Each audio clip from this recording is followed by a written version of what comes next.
घर ऐसा बनाओ कि अगर पावर कट भी हो तो आपके घर में ना तो लाइट की कमी होना चाहिए और ना ही हवा की। तो आइए ऐसा ही मैं आपको एक प्लान दिखाता हूँ 1000 स्क्वायर फीट का, जिसमें हमने प्रॉपर वेंटिलेशन के साथ में डिजाइन किया है। Hi, welcome to bungalow makers. I am Ashwin Mandloi, founder of bungalow makers. Bungalow makers एक ऑनलाइन प्लेटफॉर्म है जहां से हम पूरे इंडिया में घर बैठे हाउस प्लानिंग एंड डिजाइनिंग की सर्विसेज प्रोवाइड करते हैं, वो भी क्लाइंट्स के रिक्वायरमेंट पे।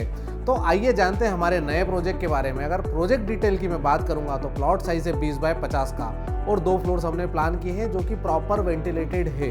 हमारे क्लाइंट है मिस्टर लोकेश मेहता जी, जिनके लिए हमने प्लान किया है, जिनकी रिक्वायरमेंट थी ग्राउंड फ्लोर पे पार्किंग के साथ में 1 BHK प्लस और फर्स्ट फ्लोर पे 2 बड़े बेडरूम्स, साथ में एक सिट आउट एरिया। तो आइए देखते हैं ये प्लान बंगलो मेकर्स की टीम ने कैसे बनाया है। तो ये प्लान है 20 बाय 50 का और है वेस्ट फेसिंग। इस प्लान की जो सबसे बड़ी खासियत है वो है कि इसमें वेंटिलेशन प्रॉपर दिया गया है। इसमें एयर सर्कुलेशन की कभी भी प्रॉब्लम नहीं आएगी, ना ही लाइट की।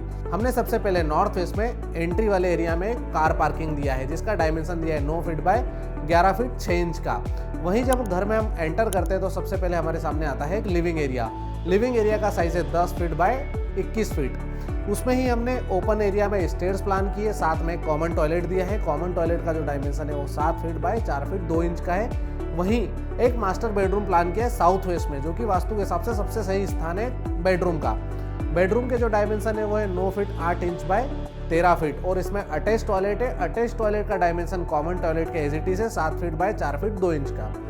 जब हम लिविंग एरिया के बाद में पीछे जाते हैं तो हमने एक ओपन कोर्टयार्ड दिया है, जिसका एक पर्पस है कि पूरे घर को वेंटिलेटेड रखने का, क्योंकि ये ओपन टू इसका है। नॉर्मल सिट आउट एरिया भी छोटा सा बना सकते हैं 2 लोगों के बैठने का, जो कि आपकी फैमिली के एनवायरनमेंट के लिए बहुत पॉजिटिविटी लेकर आएगा।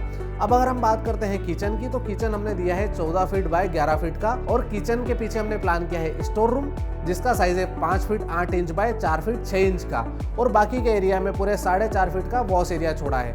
वहीं हमने नॉर्थ ईस्ट कॉर्नर में एक छोटा सा पूजा रूम प्लान किया है, जिसका डायमेंशन है 5 फीट बाय 4 फीट 4 इंच का। हमने इंटरनल स्टेप्स प्लान किया है, जिसमें 21 स्टेप्स है। वास्तु के हिसाब से हमेशा स्टेप्स ऑड नंबर्स में लेना चाहिए।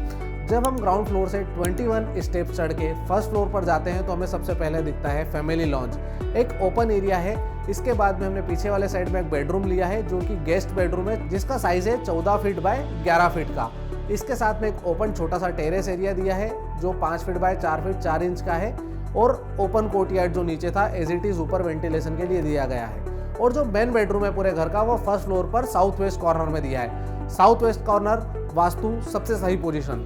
अब अगर हम साइज की बात करेंगे तो इस बेडरूम का साइज है 12 फीट बाय 13 फीट का और एक ड्रेस एरिया है। ड्रेस एरिया का जो साइज है वो 5 फीट बाय 8 फीट 6 इंच का है और साथ में एक टॉयलेट है। टॉयलेट का साइज है 7 फीट बाय 8 फीट 6 इंच और एक छोटा सा OTS दिया है वेंटिलेशन के लिए।